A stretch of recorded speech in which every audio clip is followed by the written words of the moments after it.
Dans cette vidéo, je vais te montrer ce que c'est un contenu parfait, un contenu qui génère des millions de vues, un contenu qui génère des milliers d'abonnés. À la fin de cette vidéo, tu connaîtras les clés qui ont fait d'une simple vidéo un incontournable de YouTube. Il y a quelques mois, la chaîne Lama Fâché a fait couler beaucoup d'encre. Le Lama Fâché, c'est une chaîne YouTube qui fait des vidéos de top. Des vidéos de top 10 des créatures les plus effrayantes, top 10 des accidents les plus mortels et ce genre de choses.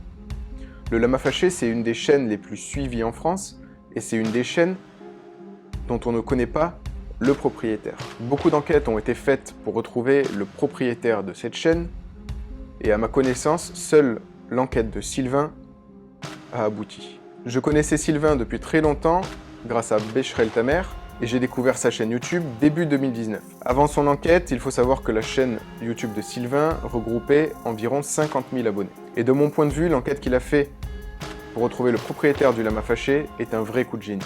Dans cette vidéo, on va parler à la fois de la miniature, du contenu, des conséquences qu'a eu la vidéo, mais on parlera aussi des clés qui lui ont permis de faire des millions de vues et d'acquérir des milliers d'abonnés en quelques temps. Alors sa miniature, je vais te l'afficher à côté de moi, fonctionne très bien.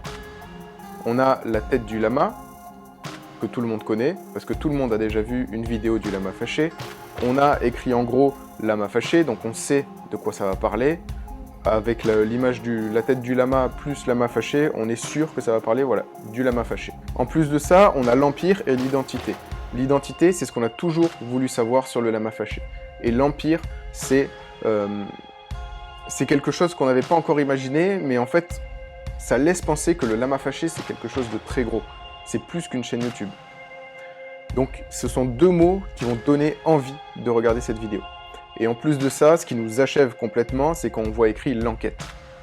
Donc là, on voit l'Empire, l'identité du Lama Fâché, l'enquête. Donc on s'attend à avoir quelque chose de concret à l'intérieur. On veut des éléments, on veut des preuves, on veut savoir qui c'est.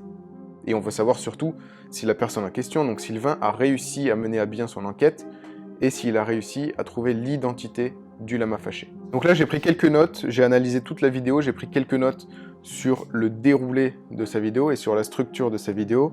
Donc ça commence avec une introduction à sa vidéo dans laquelle il commence tout de suite par citer de qui il va parler. Donc il va parler d'Antoine BM, il va parler d'Odd What The Fake, il va parler du Lama Fâché.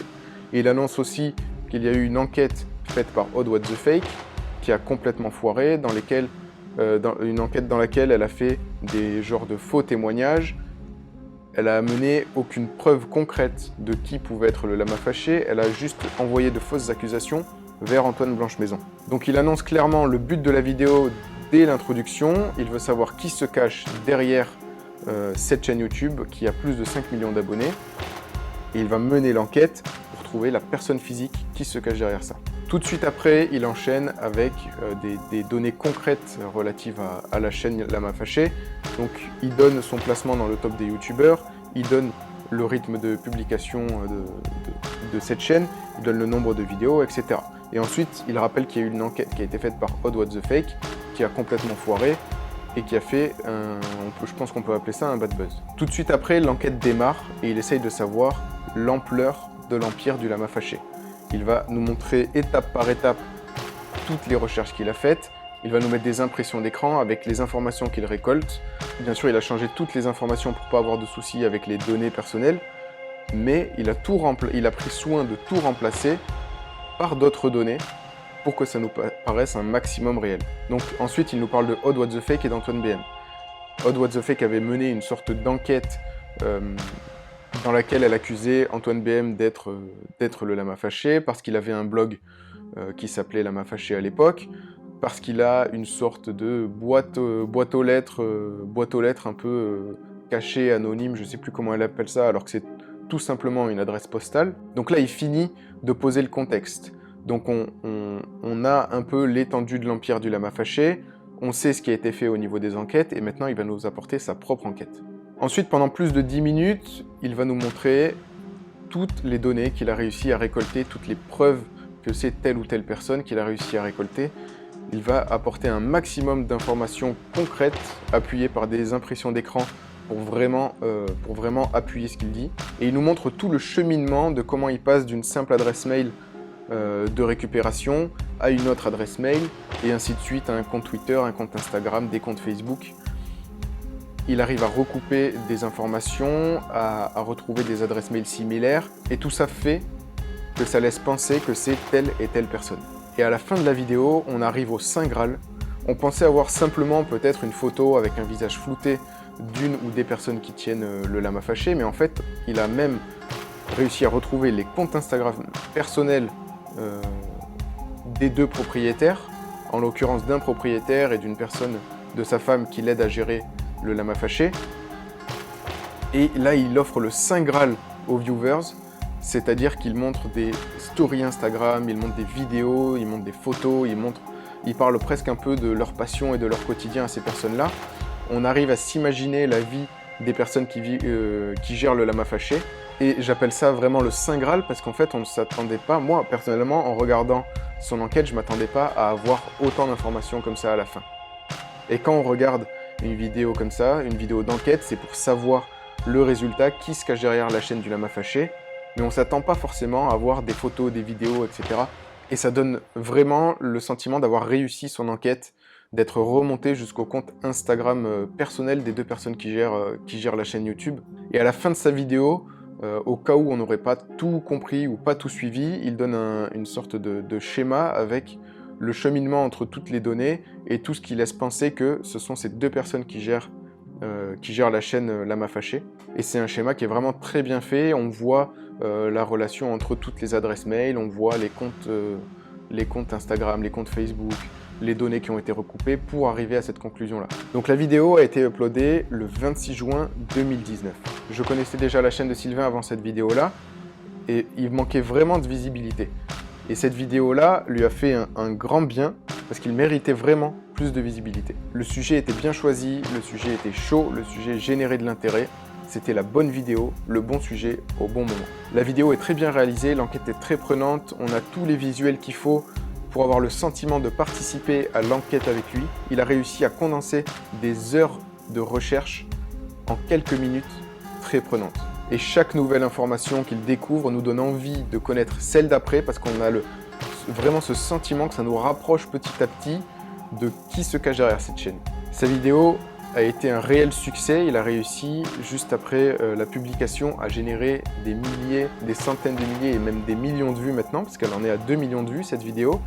Et tout de suite après la vidéo, il a réussi à gagner plusieurs milliers d'abonnés par jour. Et en regardant sur Social Blade, on voit un pic énorme au niveau des vues et au niveau des nouveaux abonnés, juste après la publication de cette vidéo. Pour moi, cette vidéo, c'est du pur génie. Grâce à cette vidéo, il a fait x4 sur son nombre d'abonnés. Il est passé de 50 000 à environ 200 000. Il a réussi à générer des millions de vues sur ses vidéos et il a énormément gagné en visibilité. De base, dès le début de la vidéo, on en attend beaucoup. On sait qu'il y a eu plusieurs enquêtes qui ont été faites pour découvrir qui est le lama fâché. Et au fur et à mesure de la vidéo, on voit que Sylvain se moque pas de nous et nous apporte toutes les informations qu'on a envie de savoir pour continuer de visualiser cette vidéo. Son enquête est captivante, on a l'impression d'être avec lui pendant les recherches. Et au fur et à mesure qu'on récolte des informations et qu'il nous montre tout ce qu'il a trouvé, on a vraiment ce sentiment de se rapprocher de l'objectif jusqu'à arriver au dénouement où on nous offre deux noms sur un plateau, les deux noms des propriétaires de la chaîne. Et en bonus, comme je te le disais tout à l'heure, il nous donne les vidéos, des stories des comptes Instagram, des photos des comptes Instagram, et un maximum de photos, bon, floutées, mais qui montrent qu'on est arrivé sur deux réelles personnes, deux personnes physiques qui gèrent vraiment cette chaîne. Le tout a été mis sur YouTube juste après une polémique avec Odd What The Fake, donc le sujet était encore chaud, générait de l'intérêt. C'était vraiment le bon moment pour sortir cette vidéo. Pour le point un peu plus technique, donc comme je te le disais, on a une miniature qui génère beaucoup de curiosité. On a vraiment envie de cliquer dessus et d'aller voir ce qui se cache derrière cette enquête. La vidéo est de très grande qualité et elle dure 30 minutes. Donc c'est un contenu long, mais un contenu qui est captivant pendant 30 minutes. Et ça nous donne un cocktail explosif, c'est-à-dire un taux de clic élevé, un watch time élevé, les deux critères que YouTube adore. Pour les tags de la vidéo, il n'en a pas fait trop, il les a bien choisis. On peut y retrouver lama fâché, enquête, investigation, visage, identité lama fâché, visage lama fâché. Avec la polémique qu'il y avait autour de tout ça, c'était les bons mots-clés qu'il fallait pour cette période à peu près. Et on peut voir sur Google Trends, en tapant lama fâché, qu'il y a un réel intérêt à ce moment-là vers juin 2019 qui a un réel intérêt pour le lama fâché. Donc quelles sont les clés de ce contenu qui en font un contenu incontournable de YouTube? Tout d'abord le sujet, qui est un sujet chaud et qui génère de l'intérêt à une période donnée. Donc juste après l'enquête ratée de Odd What the Fake, après les réactions d'Antoine BM et de Marketing Mania. Donc l'intérêt était chaud, il y en avait beaucoup, et donc les gens recherchaient beaucoup les enquêtes liées au lama fâché. En plus de ça, il a fait un contenu long et captivant d'environ 30 minutes, une miniature qui donne envie de cliquer et qui attise la curiosité. Et avec ces 3 éléments, tu as la recette parfaite d'un contenu pour cartonner sur YouTube, comme l'a fait Sylvain. Voilà, tu sais ce qu'il te reste à faire pour tes prochaines vidéos, du contenu chaud, une bonne miniature, une vidéo captivante et longue. Sylvain, si tu passes par là, bravo pour ta vidéo.